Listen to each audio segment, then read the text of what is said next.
Hey, this is Abel. Hey, this is Brandon. And this is the Abel and Brandon Podcast.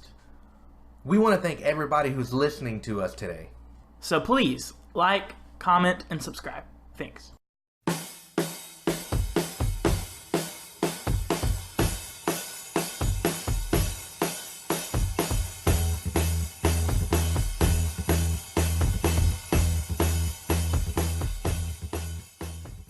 Have you ever seen a film and once it's over, you have an idea of how you would have fixed that film? Or you pitch a new idea altogether? The movie I'm going to pitch is a Juno sequel.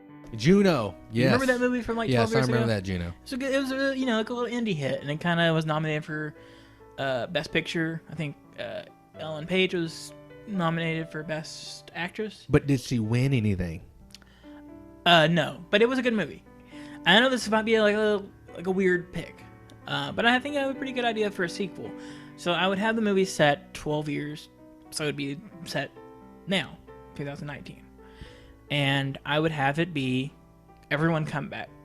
Ellen Page, Michael Cera, J.K. Simmons, Ashley Hannigan. Is that her name? Ashley Hannigan? The stepmom. I would have Jennifer Garner come back. I would have everyone come back. But this time, it's not Juno's story. It's Polly Bleeker's story. Okay, it's Michael Cera's character story. And the way I would have this movie start is Michael Cera and Ellen Page, they're still together, and they're like in their late 20s. And they both have jobs. Michael Cera now works at that convenience store, and his best friend is Rainn Wilson, Dwight Schrute. And Michael Cera wants to propose to Juno, and he's like trying to save up for the engagement ring, but he's just not. He makes like minimum wage here, you know what I mean? And he's like, you know what? I'm just gonna try to find me another job. So he's like trying to go out there, and he's like applying all these places, not getting the job. And he finally, Rainn Wilson tells him to look in the penny saver and look for some jobs like in the newspaper, you know. And he finds a job for a babysitter, and he's like, I don't know, maybe. I mean, this is like really rich couple. I mean, this is like a really, really rich house. I mean, maybe I can babysit. So he goes, and it's Jennifer Garner, and he never met her, and he doesn't know who Juno, who she was giving her child to. Yeah. The other family.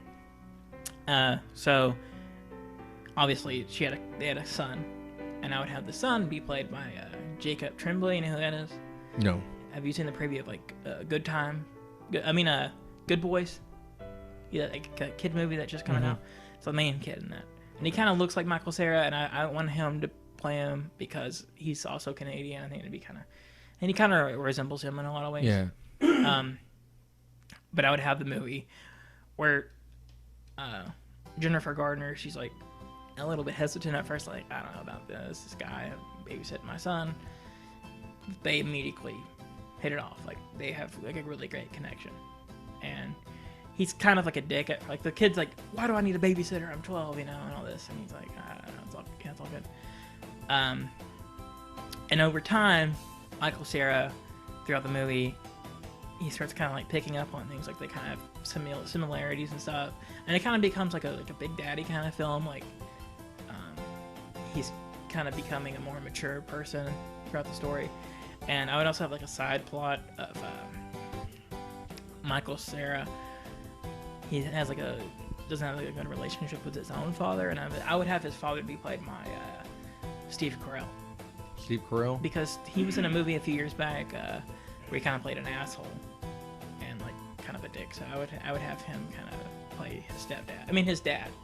And I would have it where at some point in that kid's room, like they're hanging out, he sees that letter that Juno left Jennifer Garner's character, saying like, if you're in, I'm in. And he ends up asking her about it, and she's like, oh, this is my son. We adopted him. And that's whenever it just hits him, like, oh my god, this is my son. And he starts to be like, feeling like I would have it where he has a conversation with like his mom, and he's like saying like, you know, I never had a good relationship with my own father, and I don't want this kid not to have a relationship with his father. I think I need to be there in this kid's life. I know it's kind of a fucked up situation, but I need to be in this kid's life. He needs a father. I need to step up. While all this is going on, Juno is thinking like, what's going on with Paulie Bleecker? Like, why is he always sneaking off? Why is he not telling me where he's going? So her and her friend kind of going on an adventure. But then she ends up following him.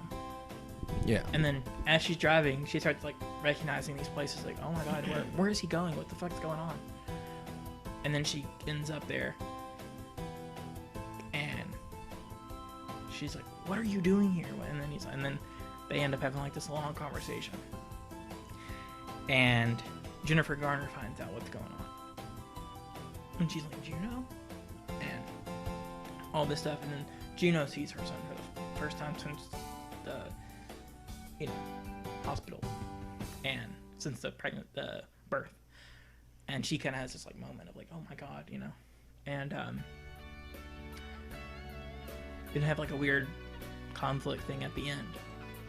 And then you have it cut to like 6 months later, and they're married now. Like it's like their wedding day, and it's like their reception. Mm-hmm. It's their reception, and that's when she announces she's pregnant. And then like they're all friends with Jennifer Gardner and Jacob Tremblay, and it's like they're all like very close now, and he's still part of that kid's life, even though he's not saying like, I want my son back. You know what I mean? You know what I mean? Give my seed back. And that kid, the kid realize that like, you're my dad, I was adopted, kind of moment too, in there. And I think it would be kind of like a cool story that they could tell. And I would have like, Diablo Cody come back and write it, and have it be like all hipster and have all that weird music in it. And I would have Jason Reitman direct it again. But I think it could be good. I think it would be cool. So that's my movie. It would be Bleecker.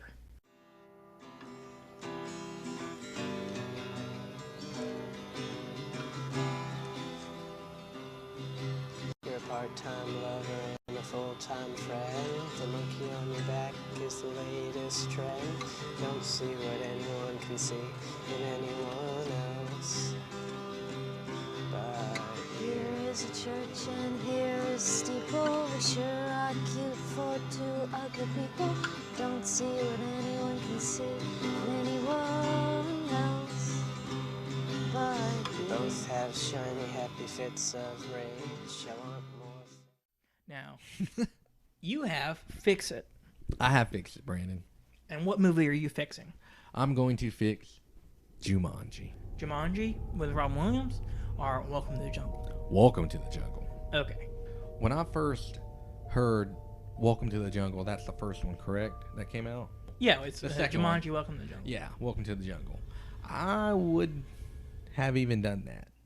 You see in the first movie where the main character, he gets sucked into the board game. Yeah, Alan Parrish. Yeah, Alan Parrish, he gets sucked into the board game. Mm-hmm. Well, how many years go by? What, 26 years go by? And obviously he comes back and... After they roll like Jumanji. They roll something. 5 and 7 or something. 5 and 7. And yeah. And then out of nowhere, Robin Williams fucking comes out of the goddamn board game. Well, I thought it would be really dope if they did a movie based on when he went into the game. Okay.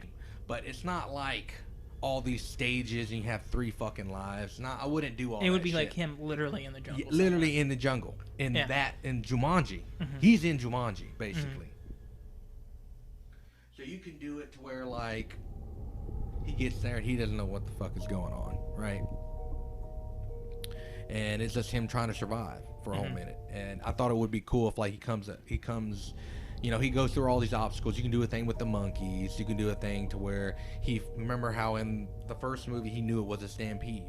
Well, in this one, he doesn't. Mm-hmm.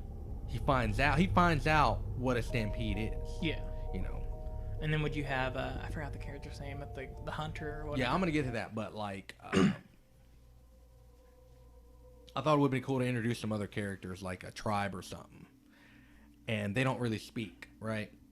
Mm-hmm. They hook him up. They teach him everything he needs to know. He starts kind of putting it in his head, like, oh, fuck, the only way I'm going to get out of this game is if somebody fucking rolls the dice and brings me out. So it's basically just a waiting game, him just trying to survive. Well, in the Mist, the tribe people, they don't like one person. Can you guess who that person is? Yeah. It's the fucking hunter. Okay. It's his dad. The hunter, he kind of knows that something is there that's not supposed to be. And he's a game hunter, so he's basically just tries to hunt him down and, claim him for prize. Yeah. Which I thought would be pretty dope. Mm-hmm. And then you can have, like, action scenes here and there and shit like that. And then, you can have it to where, like, I wouldn't end the movie of him leaving the board game. I'd kind of him beat, the hunter guy and, I don't know, be off and just wait. Basically, he just waits it out at the end. So is it him and then as a kid? Or I would make a kid transition thing. So he'd fall, and then he'll start learning. And then when he meets the tribe, he starts learning.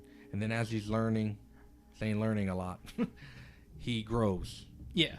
So would you have had this happen like 10 years after the original Jumanji had Robin Williams in it? Or are you saying like it comes out like today? I don't know, man. Probably not. Because there's a guy who's a comedian. He's like he does impression. And but he looks like him and he looks like him. That'd be kind of weird. I wouldn't want that. You wouldn't want that? No, I wouldn't. Because you wouldn't want him to feel like he's just doing an impression of Robin Williams. Yes, exactly. And it'd be kind of tasteless. Yes, when you showed me that, that's the first thing that came to mind. No, I wouldn't. I thought it was cool. I think it was like a nice tribute thing. But yeah, I get what you're meaning. Who would you have play this character? It's kind of hard to think about it because I would want my actors to look like the previous actors. Mm-hmm. I know. I was thinking for a minute. I was thinking about Chris Pratt. Chris Pratt. But have him put on a little bit of more weight. Have him grow facial hair.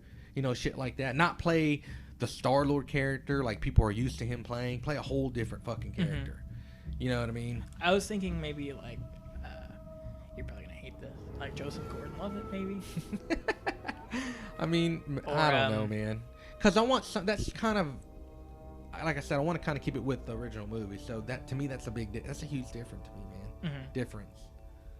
I wouldn't have The Rock. I wouldn't have fucking Danny DeVito. I wouldn't have, Kevin Hart or anything like that. I wouldn't have any of that shit, dude. I wouldn't have any. I just have him in the jungle and it kind of be serious, but entertaining and hilarious. You have to kind of make it like scary. Like you could have people that haven't left the game. They've been there for fucking years. Another thing too, like I think you gave me the idea on it too, like. The fucking hunter. If you're there so long, you start getting the game starts forming you, and you somehow become a part of the game. Yeah, and that could be the hunter's backstory. Maybe you don't really see it, but he probably, after everything blows over, and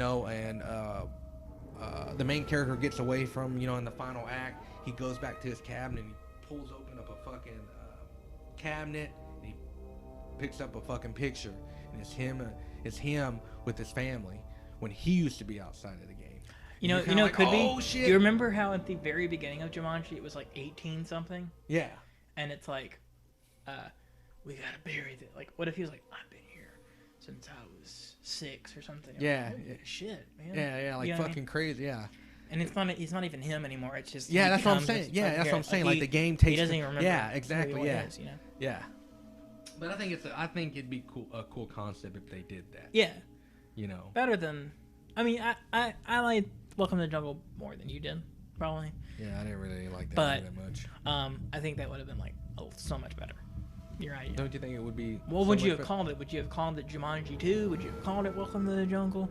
I was just gonna call it Jumanji. You would have just called it Jumanji? Yeah, I would call it Jungle. Jungle Boogie. No. What's a good name, Brandon? Jumanji, Jungle Fever. No. Let's fucking do it, Jumanji 2. And you can have not the 2 like a regular 2, but like 2 little lines. No. It goes like that. No. You have Jumanji, and then you see dice, and it says 2. God, that's horrible. Or you can make the font like how the font came up on the board game. You can have it that Jumanji, and then it goes 2. Right? Yeah, that'd be good, right? Yeah. Jumanji 2. a horrible fucking name, but you know what? If the movie's good, who gives a shit? I think it's good. And like I said, man, you don't even, people who are listening around, you don't have to use my idea, but the concept, like him in the jungle, that's all you really need to build. Because in a way, it's like a prequel sequel. Yeah, exactly, yeah. It's what was going on. And then another thing too is, man, you can do something to highlight Robin Williams. Yeah, in there. like You can do a something. tribute. Yeah, tribute, exactly.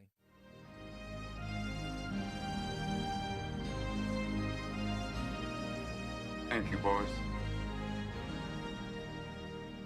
Thank you. Well, guys, I think that's about it for us today, man. I really appreciate you guys for listening. Brandon? Yeah, and also don't forget to like, comment, and subscribe. And don't forget to follow us on Facebook, Instagram, and Twitter. Thank you. Thank you.